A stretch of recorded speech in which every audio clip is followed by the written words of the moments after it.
Hello friend, स्वागत है dream job अड्डा एजुकेशनल यूट्यूब चैनल पे। तो बिहार दरोगा की साइंस की क्लास नंबर 12 है। इसके पहले हमने ऑलरेडी 11 क्लास करा चुके हैं। यदि उन्हें नहीं देखा तो चैनल पे प्लेलिस्ट पे जाके सारी वीडियो को देख सकते हैं।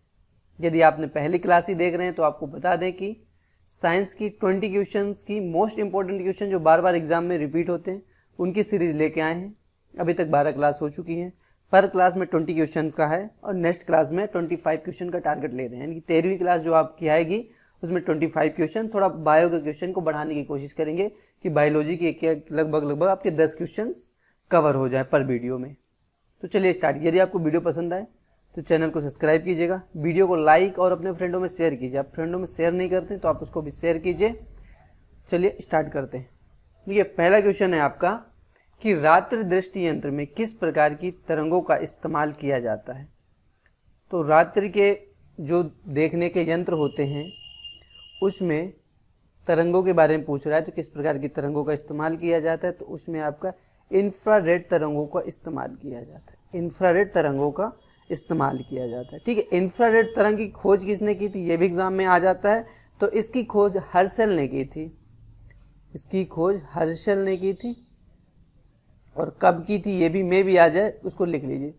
हर्शल ने की थी। यहाँ पर एक मिनट, इसकी यहाँ पर थोड़ा क्लियर कर दें कि जो भी इसकी पीडीएफ हर्शल ने खोज, जो भी इसकी पीडीएफ डाउनलोड करे तो उसको क्लियर समझ। हर्शल ने खोज की ठीक है 1940 में। ठीक है, देन परावैंगनी किरणों की खोज किसने की। परावैंगनी किरणों की खोज की थी आपके रेटर ने। जितने भी पॉइंट बता रहा हूँ बहुत इंपॉर्टेंट है, आपको रटे होना चाहिए। ठीक है, दिमाग में रटे होना चाहिए। और अगर इसकी पीडीएफ चाहिए तो पीडीएफ के लिए हमारे टेलीग्राम चैनल पर आपको विजिट करना पड़ेगा। तो टेलीग्राम पे जाके आप ड्रीम जॉब अड्डा सर्च करेंगे तो चैनल आ जाएगा, या फिर इसी वीडियो के डिस्क्रिप्शन में टेलीग्राम की लिंक दे देंगे, वहां से भी क्लिक करके आप डायरेक्ट पहुंच सकते हैं। तो आपकी परावैंगनी किरणों की खोज किसने की थी, रेटर ने की थी। एक्स रिज के रे की कौन खोज की थी, तो रॉन्स्टन ने की थी। रॉन्स्टन ने एक्सरे की खोज की थी। ठीक है, एक चीज और लिखिए, दृश्य प्रकाश का भी कई बार आ जाता है कि इसकी खोज कौन किया था, दृश्य विकिरण। ठीक है, दृश्य विकिरण जो था इसकी जो खोज की थी वो की थी न्यूटन ने। ठीक है, न्यूटन। इतने पॉइंट आपको दिमाग में रख लेना। फिर नेक्स्ट क्वेश्चन में चलेंगे। जब प्रकाश की गति अलग अलग माध्यमों में अलग अलग होती है तो इससे क्या होता है। ठीक है, इसका मतलब है कि जब कोई प्रकाश एक माध्यम में अलग दूसरे माध्यम में जा रहा है तो क्या होगा, इसको क्या कहेंगे। ठीक है, इस घटना को क्या कहेंगे। तो ये आपका होता है अपवर्तन। अपवर्तन का मतलब है कि ये कोई रे है, तो ये आपका एक समतल तल है, ये एक अभिलंब है। यहां से देखिए जब कोई किरण आ रही है, ये आपतित किरण है, आपतित किरण इधर आएगी तो देखिए अभिलंब कुछ किरण परावर्तित हो जाएगी। ठीक है, अगर कुछ किरण देखिए यहां से इस माध्यम में आ रही है, देखिए ये ऊपर वाला एक पूरा माध्यम होगा और ये दूसरा माध्यम होगा। ठीक है, इस घटना को बोल रहा है कि ये किरण को क्या हो, इस किरण को अपवर्तन कहते हैं। ठीक है, अपवर्तित किरण बोल देते हैं इस किरण को।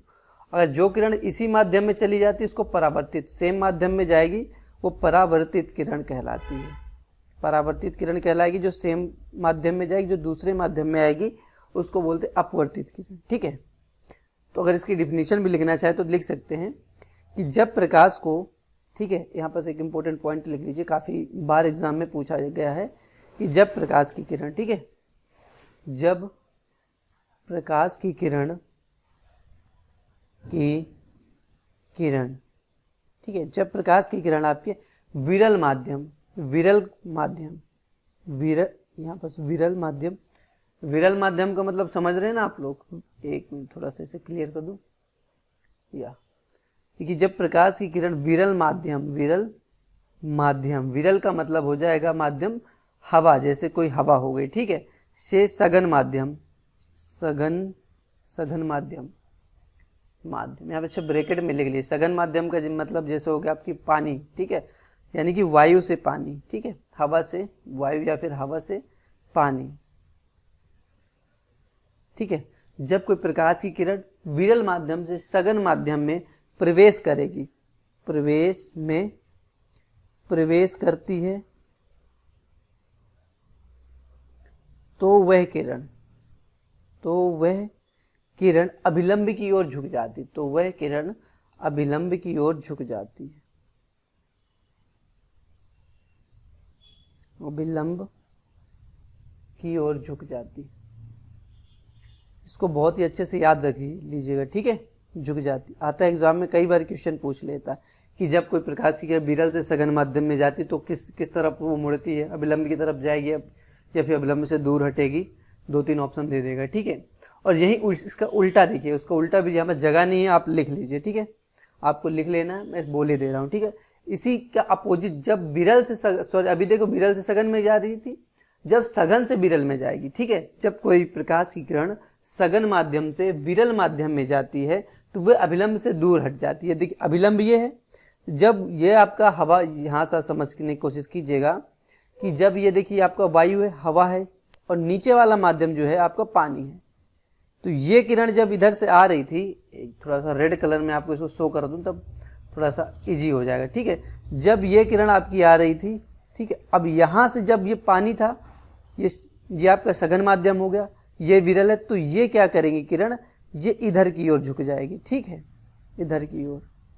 ये कब होगा, जब हवा से पानी में जा रही है, ठीक है। यही अगर पानी से हवा में जाएगी, जाने की बात आएगी, यदि पानी से हवा में, तो ये किरण इधर ना झुक के थोड़ा इधर चली जाएगी, इस साइड चली जाएगी, ठीक है। इस बात को अपने दिमाग में होल्ड रख लीजिएगा, ठीक है। चलिए नेक्स्ट क्वेश्चन में चलते हैं। अच्छा एक पॉइंट और लिख लीजिएगा, देखिए पॉइंट को बार बार आपके को इसलिए करवाए दे रहा हूँ कि आपके दिमाग में बैठ जाए, फीड हो जाए। देखिए एक क्वेश्चन और बन जाएगा कि देखिए अपवर्तनांक के बारे, जब यहाँ पर अपवर्तन आ गया है तो इससे रिलेटेड शब्द भी आप लिख लीजिए पॉइंट से भी, जैसे कि लाल रंग का अपवर्तनांक सबसे ज्यादा होता है, लाल रंग का अपवर्तनांक जो होता है वो सबसे ज्यादा होता है, अपवर्तनांक जो होगा सबसे ज्यादा कल जो भी क्लास देखा होगा इसकी पिछली क्लास में, इसको बहुत ही अच्छे से क्लियर समझाया था, अपवर्तनांक और परावर्तन जो और तरंग दैर्ध्य जो हो गए, इन सब चीजों को, ठीक है। लाल रंग का सर्वाधिक होता है और सबसे कम आपका बैगनी रंग का हो जाएगा। नेक्स्ट क्वेश्चन, मानव आंख वस्तु का चित्र कहाँ बनाती है, जो ह्यूमन आई होती है वो वस्तु की जो आंख जो होगी, वस्तु का चित्र जो इमेज जो है वो कहाँ बनाएगी, वो तो आपके रेटिना में बनाती है। तो ऑप्शन नंबर इसका डी करेक्ट हो जाएगा, रेटिना में होगा। एक पॉइंट आप लिख सकते हैं कि स्पष्ट दृष्टि के लिए न्यूनतम दूरी कितनी होती है। ये ऐसे क्वेश्चन है जो बहुत ही ज्यादा रिपीट होते हैं, वो बहुत छोटे क्वेश्चन है, आसानी से नंबर दे देते हैं। स्पष्ट दृष्टि के लिए न्यूनतम दूरी ये आपकी होती है 25 सेंटीमीटर, ठीक है। यहाँ पर निकट दृष्टि दोष के लिए किस लेंस का उपयोग करते हैं, अवतल लेंस के लिए। निकट दृष्टि दोष दूर करने के लिए आप इस्तेमाल करते हैं अवतल। इसको याद करने की ट्रिक भी बताया था कि देखिए निकट, यहाँ पर निकट लिख गया, निकट में आपके 3 अक्षर है, 1 2 3, तो अवतल में क्या है, एक अक्षर हम बढ़ा देंगे तो यहाँ 4 अक्षर हो जाएगा। जैसे दूर दृष्टि दोष आएगा, दूर दृष्टि दोष के लिए, दृष्टि दोष को दूर करने के लिए क्या होगा, उत्तल लेंस, ठीक है, उत्तल लेंस यहाँ पर लेंस लिखे। अब देखिए दूर में 2 है, तो इस दृष्टि को दूर करने के लिए जो यंत्र का उपयोग करेंगे उसमें एक लेटर ज्यादा होगा, तो यहाँ 3, देखिए आधा इसको हटा दीजिए तो 1 2 3, ठीक है। ऐसे आप याद कर सकते हैं, ये याद आसानी से आपको याद हो जाएगा।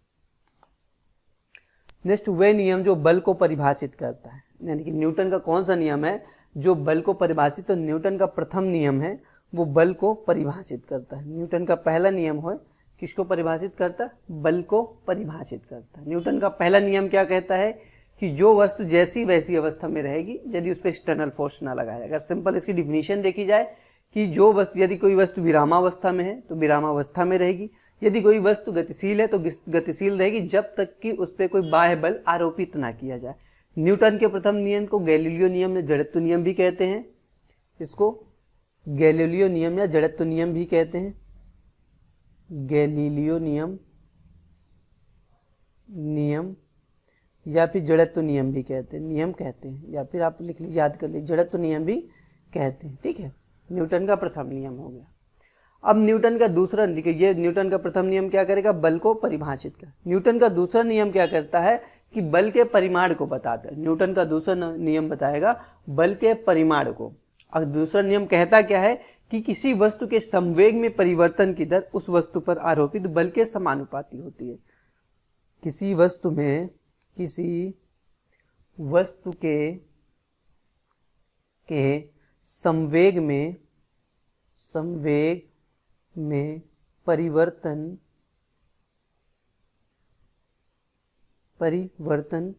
की दर, रेट यानी कि, ठीक है, परिवर्तन की दर उस वस्तु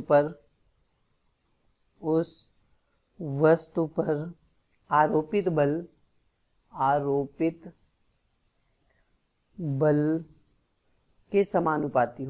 के समानुपाती होता है, ये आपका न्यूटन का सेकेंड नियम। न्यूटन का सेकेंड नियम क्या कहेगा, ये आपको न्यूटन का सेकेंड नियम क्या कहता है, बल का परिमाप बताता है। ठीक है, अगर आप न्यूमेरिक फॉर्म में लिखेंगे तो F बराबर ma होता है। ठीक है, m द्रव्यमान, a त्वरण, F फोर्स, ऐसे भी याद कर सकते, कई बार आपका न्यूमेरिक क्वेश्चन भी आ सकता है। ठीक है, ये आपका न्यूटन का दूसरा नियम क्या बताएगा, बल का परिमाप बताएगा, बल का परिमाप। न्यूटन का प्रथम नियम बल को परिभाषित करता है, और न्यूटन का सेकंड नियम जो होता है वो बल का परिमाप बताता है। न्यूटन का तृतीय नियम आप सबको पता है, एक्शन और रिएक्शन। ठीक है, क्रिया प्रतिक्रिया बल, न्यूटन के तीसरे नियम को क्रिया और प्रतिक्रिया बल भी कहते हैं। या सिंपल शब्दों में कहें कि प्रत्येक क्रिया के बराबर परंतु विपरीत दिशा में प्रतिक्रिया होती है। प्रत्येक क्रिया के बराबर परंतु विपरीत दिशा में प्रतिक्रिया होती है, ये आपका न्यूटन का तीसरा नियम। देखो, कोई रॉकेट का उड़ना जो होगा वो न्यूटन के तीसरे नियम के अनुसार होता है। रॉकेट का उड़ना न्यूटन का तृतीय नियम का ही एग्जाम्पल है। ठीक है, चलिए नेक्स्ट क्वेश्चन में, स्थायी चुंबक के निर्माण के लिए उपयुक्त धातु कौन सी। स्थायी चुंबक को बनाने के लिए इनमें से कौन सी धातु का उपयुक्त है, ये स्टील होती है। ठीक है, मृदु लोहा से सॉफ्ट आयरन जो होगा उसको अस्थायी चुंबक बनाने के लिए किया जाता है। अस्थायी चुंबक बनाने के लिए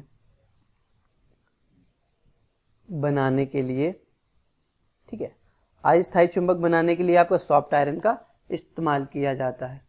ये नेक्स्ट क्वेश्चन में चलें। कुछ क्षेत्र जैसे वायु की गति बढ़ती है वैसे वायु का दाब, यानी कि वायु की गति और दाब में क्या रिलेशन है। ठीक है, तो वायु की गति बढ़ी, स्पीड बढ़ेगी तो प्रेशर जो है वो घटता है, तो प्रेशर आपका घटता जाएगा। निम्न में से कौन से कपड़े सर्दियों में प्रयोग करने के लिए सर्वाधिक आरामदायक होंगे। सर्दियों के लिए देखिए, सफेद और हल्के कपड़े, सर्दियों में हल्के कपड़े का इस्तेमाल नहीं कर सकते। मोटा कपड़ा, कंबल, अभी देखो इसको ऑप्शन में रखते, एक साथ जोड़े गए 2 पतले कंबल, यानी कि सबसे अच्छा ये आपका ऑप्शन होगा। ढीले कपड़े बिल्कुल नहीं, मोटा कपड़ा भी ज्यादा ठीक नहीं है। ठीक है, एक विद्युत परिपथ में उपयोग किए जाने वाले संयोजन तार, यानी कि विद्युत परिपथ में जो तार इस्तेमाल किए जाते हैं वो किसके बने होते हैं, तो ये देखिए आपका बना होता है तांबे का। चांदी का नहीं बनाते क्योंकि चांदी बहुत महंगी है, हालांकि सबसे उपयुक्त तो आपका चांदी ही होगी, लेकिन चांदी बहुत ज़्यादा महंगी है इसलिए चांदी का इस्तेमाल नहीं करते। तो ये कॉपर और चांदी में देखो, चांदी जो होगा आपका, चांदी विद्युत का सर्वाधिक कुचालक धातु, सर्वाधिक सुचालक धातु है। ठीक है, चांदी। देन विद्युत का सेकेंड नंबर पे जो सुचालक धातु है, सेकेंड नंबर पे सुचालक धातु, इसको भी लिख लीजिए सुचालक धातु, ये आपका तांबा ही होता है। ठीक है, धातु तांबा ही होता है। कई बच्चे जो पढ़े नहीं है वो स्वर्ण लगाएंगे पर गोल्ड, क्योंकि उनके मन में बैठा है गोल्ड बहुत महंगा है इसलिए ये सबसे ज़्यादा सुचालक होती, पर नहीं है। प्लास्टिक के एक इंसुलेटर की भांति काम करती है, यानी कि ये जो होगा इसमें विद्युत धारा बिल्कुल फ्लो नहीं होगी। ठीक है, प्लास्टिक में आपकी विद्युत धारा बिल्कुल नहीं फ्लो होगी, एक प्रकार का कुचालक कहला जाएगा। ठीक है, ये आपका कुचालक मटेरियल है, कुचालक मटेरियल। देन गैस के बुलबुले जो कि पकाने के दौरान फूटते हैं जिससे कि ब्रेड और केक में छोटे छिद्र हो जाते हैं। जो के कारण होता है। ये किस गैस के कारण होगा? तो ये आपका कार्बन डाइऑक्साइड गैस जो होगा उसके कारण ये छोटे छोटे बुलबुले छेद से बन जाते हैं आपके ब्लड में। इसका ऑप्शन नंबर डी करेक्ट हो जाएगा, ठीक है। देन देखिए, ये जो आपका नाइट्रस ऑक्साइड होती है इसको हास्य गैस कहते हैं। काफ़ी अच्छा क्वेश्चन है। हास्य गैस भी कहते हैं, नाइट्रस ऑक्साइड को गैस कहते हैं, ठीक है। सल्फर डाइऑक्साइड आपको पता है SO2, इसका फॉर्मूला लिख सकते हैं SO2 ऑक्सीजन हो। जब दूध दही में बदलता है तो निम्न में से कौन सा कथन सत्य नहीं है, ठीक है। इसमें आपको बताना कौन सा कथन सत्य नहीं है। तो उसकी अवस्था द्रव से अर्धठोस में बदल जाती, बिल्कुल सही है कि जब आपका दूध लिक्विड होता है, द्रव होता है, जब दही में बदलता है तो थोड़ा थोड़ा ठोस हो जाता है, अर्धठोस में हो जाता है, बिल्कुल सही। इसका रंग भी बदलता है, हाँ रंग में भी हल्का चेंज होता है, हल्का भूरा सा बिल्कुल हल्का पीला ऐसा कलर हो जाता है। देन वह स्वाद में भी बदल जाता है, तो जी हाँ स्वाद में भी खट्टा हो जाता है। परिवर्तन उत्क्रमणी क्रिया जा सकता है, तो ये आपका ऑप्शन गलत हो जाएगा कि उत्क्रमणी का मतलब ऐसा है कि जैसे बर्फ, पानी को बर्फ बना दिया फिर बर्फ से पानी बन जाए, उसी अवस्था में दोबारा आ जाए, तो ये उसी अवस्था में दोबारा नहीं आएगा कि दूध से दही बन गया तो दही से दूध नहीं बन पाए। तो ये ऑप्शन आपका डी इसका सही आंसर हो जाएगा, ठीक है। तो साबुन है, साबुन को बोलते हैं सोडियम एस्टीरेट, साबुन जो होगा आपका सोडियम एस्टीरेट हो जाएगा। तो इसका ऑप्शन आपका सही हो जाएगा ए नंबर, ठीक है। इसका फॉर्मूला अगर लिखना चाहते तो हालांकि पूछेगा नहीं पर भी लिख लीजिए C17H35COONA, ठीक है। एक चीज़ और लिख सकते हैं कि साबुन बनाने की प्रक्रिया को साबुनीकरण कहते हैं। ये हालांकि इसी चीज़ समझ में आ जाएगी, साबुन बनाने की प्रक्रिया को साबुनीकरण कहते हैं। देन नेक्स्ट क्वेश्चन है, दो धातुएं हमें बताना जो छुरी से काटी जाए। ऐसी कौन सी दो धातुएं हैं जो छुरी से काटी जाए? तो सोडियम और पोटेशियम, सोडियम एंड पोटेशियम दो धातुएं ऐसी हैं जिनको छुरी से आसानी से काटा जा सकता है, ठीक है। तो ये भी बहुत बार रिपीट हुआ क्वेश्चन है। धातु के बारे में कुछ पॉइंट्स लिखना चाहते तो लिख सकते हैं कि धातुओं से कुछ पॉइंट जो हैं काफ़ी आपके लिए बहुत बेनिफिट होने वाले हैं धातुएं से, ठीक है। कि धातुएं जो होती हैं, धातुएं इलेक्ट्रॉन को त्यागती हैं, ठीक है। ये क्या करेंगी? इलेक्ट्रॉन को त्यागेंगी, इलेक्ट्रॉन को त्यागती हैं। अब कोई भी एलिमेंट तत्व अगर इलेक्ट्रॉन को त्यागेगा देगा तो उसके ऊपर पॉजिटिव आयन आ जाएगा, यानी कि धातुएं जो होती है धनायन होती हैं, ठीक है। देन सेकेंड अब पॉइंट यहाँ पास लिख सकते हैं कि धातुएं जो होंगी वो चमकदार होती हैं, चमकदार होती हैं, चमकदार होंगी, अधातुवर्ध होंगी, अधातुवर्ध होती हैं, और ये तन्य, अधातुवर्ध और तन्य होती हैं, ठीक है। ये 3 पॉइंट तन्य होती हैं, ठीक है। अब धातुएं जो होंगी ऊष्मा और विद्युत की सुचालक होती हैं, ऊष्मा और विद्युत की सुचालक होती हैं, और विद्युत की सुचालक,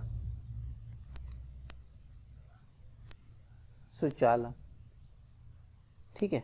धातु ऊष्मा और विद्युत की सुचालक होती है। देन धातुएं जो होती है, एक चीज और याद रखिएगा, कई बार एक क्वेश्चन में ऐसा आ जाएगा कि 4 ऑप्शन डाल देगा और कहेगा कि इनमें से बताइए कौन सा प्रकृति की क्षारी होती है। तो इस चीज़ को आप समझिए कि धातुएं जो होती हैं प्रकृति में क्षारी होती हैं, यानी कि धातुओं के ऑक्साइड जो बनेंगे, धातुओं के ऑक्साइड जो होंगे, धातुओं के ऑक्साइड जो होंगे क्षारी प्रकृति के होंगे, क्षारी प्रकृति के होंगे, प्रकृति के होंगे, ठीक है, होते हैं।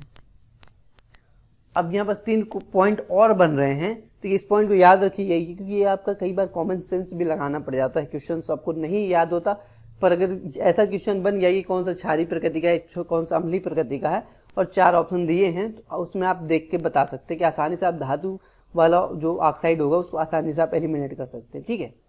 देन इससे 2-3 क्वेश्चन और बनते हैं कि जैसे कि सबसे भारी धातु, सबसे हल्की धातु, सबसे कठोर धातु, ये 3 पॉइंट्स हैं जो आपको पता होना चाहिए, ठीक है। तो सबसे हल्की धातु आपकी लिथियम होती है, सबसे हल्की धातु, हल्की धातु ये आपकी होती है लिथियम, लिथियम। सबसे भारी धातु, सबसे भारी धातु, सबसे भारी धातु आपकी होती ऑस्मियम, ऑस्मियम, ठीक है। एक पॉइंट और बनेगा, सबसे कठोर धातु, सबसे कठोर धातु, सबसे कठोर धातु आपकी क्रोमियम होती है, क्रोमियम। देखिए ये वाली धातु याद करना काफ़ी आसान, सबसे कठोर धातु क्रोमियम। देखिए कठोर का पहला लेटर का है और क्रोमियम का भी पहला लेटर का है, तो इससे आप अपने दिमाग में बैठा सकते हैं कि सबसे कठोर जब आएगा तो क्रोमियम धातु हो जाएगी। चलिए नेक्स्ट क्वेश्चन, एक पॉइंट और लिखना चाहे लिख सकते हैं, मेरे पास जगह नहीं है, आपको बोले दे रहा हूँ कि शरीर में अगर आपकी बॉडी में तांबा की मात्रा अधिक हो जाती है तो आपका विल्सन नामक रोग होता है। ये एग्जाम में आया हुआ है, मैं थोड़ा कलर चेंज करके लिखे दे रहा हूँ कि काफ़ी इंपॉर्टेंट पॉइंट है, ठीक है। शरीर में यदि, ताकि ह्यूमन बॉडी में, शरीर में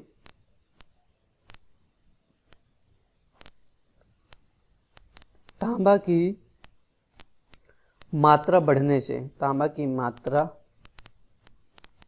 बढ़ने से विल्सन नामक रोग हो जाता है। कौन सा रोग? विल्सन नामक रोग हो जाता है, नामक रोग होता है, ठीक है। चलिए नेक्स्ट क्वेश्चन में, एलपीजी खाना पकाने वाली गैस में क्या होता है? तो इसमें आपका हो जाता है प्रोप एंड ब्यूट, यानी प्रोपेन एंड ब्यूटेन, ठीक है। प्राकृतिक रबर में मोनोमर होंगे, प्राकृतिक जो आपका रबर होता है उसमें कौन से? आइसोप्रीन का मोनोमर होता है, ठीक है, आइसोप्रीन। प्राकृतिक रबर ज़्यादा बड़ा टॉपिक नहीं है, छोटा ही टॉपिक है, इसके बाद 2-4 पॉइंट लिख लीजिए तो लगभग सारा कवर हो जाएगा, ठीक है। प्राकृतिक रबर जो होगी आपकी वो कार्बन डाई सल्फाइड में आसानी से घुल जाती है, इस पॉइंट को भी रखिए कि जो आपकी रबर होगी किसमें घुल जाएगी? कार्बन डाई सल्फाइड में आसानी से घुल जाती है, कार्बन डाई सल्फाइड में घुल जाती है, घुल जाती है यानी पिघल जाती है, ठीक है, उसमें घुल जाएगी। देन नेक्स्ट पॉइंट आप लिख सकते हैं कि प्राकृतिक रबर जो होती है, देखिए बहुत ही ज़्यादा सॉफ्ट होती है, ये प्राकृतिक रबर बहुत ही ज़्यादा सॉफ्ट होती है। इसको कठोर बनाने के लिए क्या करते हैं? क्वेश्चन आता है कि प्राकृतिक रबर को कठोर बनाने के लिए क्या किया जाता है? तो इसको कठोर बनाने के लिए इसमें कार्बन मिलाया जाता है। इसको रबर को कठोर बनाने के लिए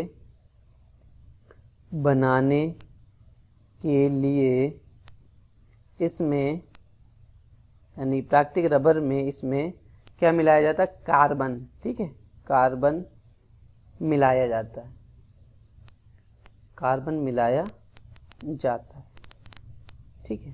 एक पॉइंट और लिख सकते हैं कि देखिए ये एक क्वेश्चन आता है वल्कनीकरण, ठीक है, वल्कनीकरण आता है कि किस प्रोसेस से होता है, ठीक है, तो इसको भी लिख लीजिए, वल्कनीकरण, वल्कनीकरण ये क्या होता है, ठीक है, रबर का वल्कनीकरण क्या होता है? इसमें क्या होता है कि प्राकृतिक रबर जो होगी उसको सल्फर के साथ मिलाकर जब गर्म करेंगे तो इस क्रिया को वल्कनीकरण कहते हैं, ठीक है।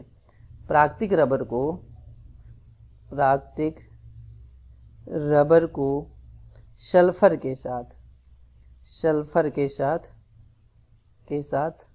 मिलाकर गर्म करने की क्रिया के साथ, मिलाकर गर्म करने की क्रिया, गर्म करने की क्रिया को वल्कनीकरण कहते हैं, ठीक है, क्रिया को वल्कनीकरण। देखिए कठोर बनाने के लिए कार्बन मिलाएंगे कठोर बनाने के लिए रबड़ को, और जो होता है इसको वल्कनीकरण होता है जब सल्फर मिलाते हैं इसके साथ और गर्म करते हैं, ठीक है। चलिए नेक्स्ट क्वेश्चन में कि टाइफाइड के उपचार में प्रयुक्त दवा, तो टाइफाइड के उपचार में कौन सी दवा का प्रयोग किया जाता है? तो इसमें ये होता है ऑप्शन नंबर 1 क्लोरोमाइसिटीन। क्लोरोमाइसिटीन का उपयोग टाइफाइड के लिए किया जाता है। और टाइफाइड होता कैसे? जब प्रदूषित खाना या जल पिएंगे, ठीक है। टाइफाइड होता है प्रदूषित खाना या फिर आपका जल पीने से, प्रदूषित जल पीने से, प्रदूषित खाना और प्रदूषित जल पीने से, ठीक है, ये आपका टाइफाइड होता है प्रदूषित जल पीने से। देखिए यहाँ पास एक और इम्पोर्टेंट पॉइंट है, ये क्यूनेन जो होता है मलेरिया की दवा होती है। किसकी दवा होती है? मलेरिया के लिए इस्तेमाल किए जाने वाली दवा होती है, मलेरिया के लिए यूज होती है quinine. Then next question, H5N1 virus के रूप में भी जाता तो H5N1 वायरस है, इसे और कौन से रूप में जाना जाता है? तो इसे जाना जाता है bird flu virus, bird flu virus. अमाशय में दूध का फटना परिणाम है। तो अमाशय जो होता है, आपके अमाशय से 3 जूस निकलते हैं, उनको आपको याद होना चाहिए, ठीक है। अमाशय से 3 प्रकार के एंजाइम निकलते हैं, ठीक है, से 3 प्रकार के एंजाइम या फिर जूस निकलते हैं, ठीक है। नंबर 1 है आपका पेप्सिन, ठीक है। पेप्सिन का कार्य क्या होता है, इसको लिख लीजिए। पेप्सिन क्या करता है कि खाने में जो मौजूद प्रोटीन को पेप्टोन और पॉलीपेप्टाइड में तोड़ता है। खाने में जो आपके प्रोटीन होते हैं उनको पेप्टोन और पॉलीपेप्टाइड में तोड़ देता है। तो लिख लीजिए, खाने में मौजूद प्रोटीन को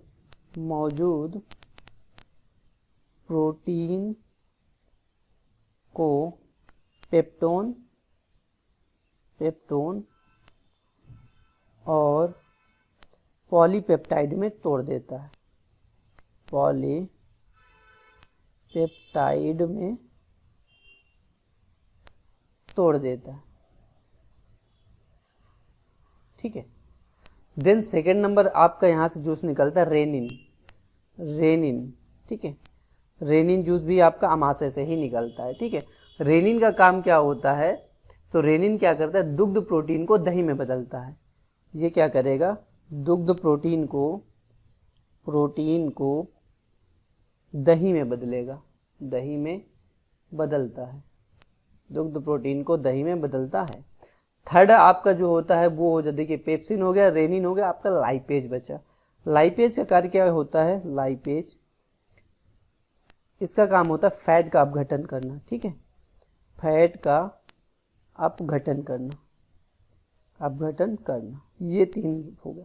तो इसका क्वेश्चन का आंसर हो जाए, अमाशय में दुग्ध का फटना परिणाम होगा आपका रेनिन का। तो ऑप्शन नंबर 20 सही हो जाएगा, ठीक है, रेनिन का हो। देखिए यहाँ पास एक हाइड्रोक्लोरिक अम्ल है HCl का कार्य क्या होता है? यहाँ पास लिखिए HCl जो होगा, HCl हाइड्रोक्लोरिक अम्ल, तो इसका कार्य क्या हो जाएगा? इसका काम होता है कि एंजाइम की जो क्रिया होती है, एंजाइम की क्रिया को तेज और जीवाणु को नष्ट करता है, ठीक है। एंजाइम जो होंगे, एंजाइम की क्रिया को तेज करता है, स्पीड देता है, ठीक है।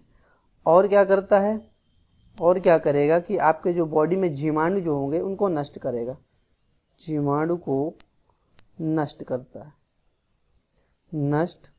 है, ठीक है। चलिए नेक्स्ट क्वेश्चन में, बाहरी कान को क्या कहते हैं? कान के जो होते 3 पार्ट होते हैं, कान जो होंगे, थोड़े स्पीड में वीडियो काफ़ी बड़ी हो गई है, कान के 3 पार्ट होते हैं, ठीक है, 3 भाग होते हैं। पहला भाग हो जाएगा बाहरी कान,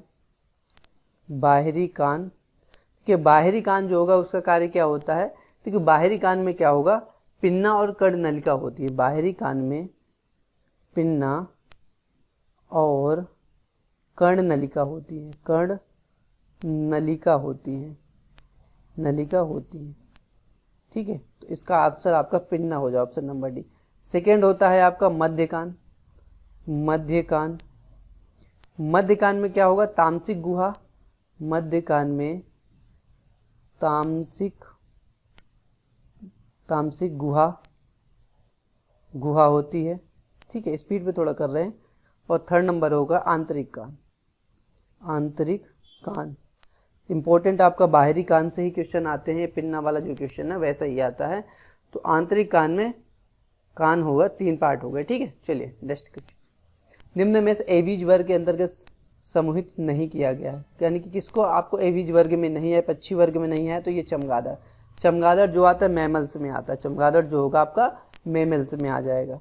नेक्स्ट कोशिकाओं का आकार मापा जाता है, तो ये माइक्रोन होता है 10⁻�6 में।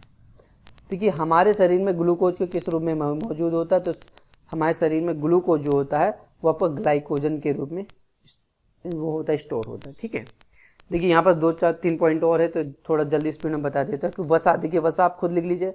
वसा क्या होते हैं? वे पदार्थ जिन्हें हमारा शरीर भविष्य में उपयोग के लिए भंडारित करता है, यानी कि वसा को हमारा शरीर जो होगा भविष्य में यूज के लिए भंडारित करता है। इंसुलिन क्या होता है, ये कहाँ से निकलता है, ये अग्नाशय से निकलता है। ठीक है, अग्नाशय की बीटा कोशिका से इंसुलिन निकलता है और इंसुलिन बहुत ज़्यादा जरूरी है, क्योंकि इंसुलिन क्या करता है कि लीवर में जो ग्लूकोज होता है उसको ग्लाइकोजन में बदलने के लिए या ग्लाइकोजन के रूप में स्टोर करने के लिए मोटिवेट करता है। यानी कि लीवर में ग्लूकोज को ग्लाइकोजन के रूप में स्टोर करने के लिए मोटिवेट करता है कौन, इंसुलिन। यदि इंसुलिन का सिक्रीशन नहीं होगा तो आपका क्या, शुगर की मात्रा बढ़ जाएगी। ठीक है, तो चलिए आज की वीडियो में बस इतना ही। वीडियो पसंद आए तो चैनल को सब्सक्राइब, वीडियो को लाइक और शेयर कीजिएगा। इसकी पीडीएफ आपको टेलीग्राम पे मिल जाएगी। चलिए, थैंक यू।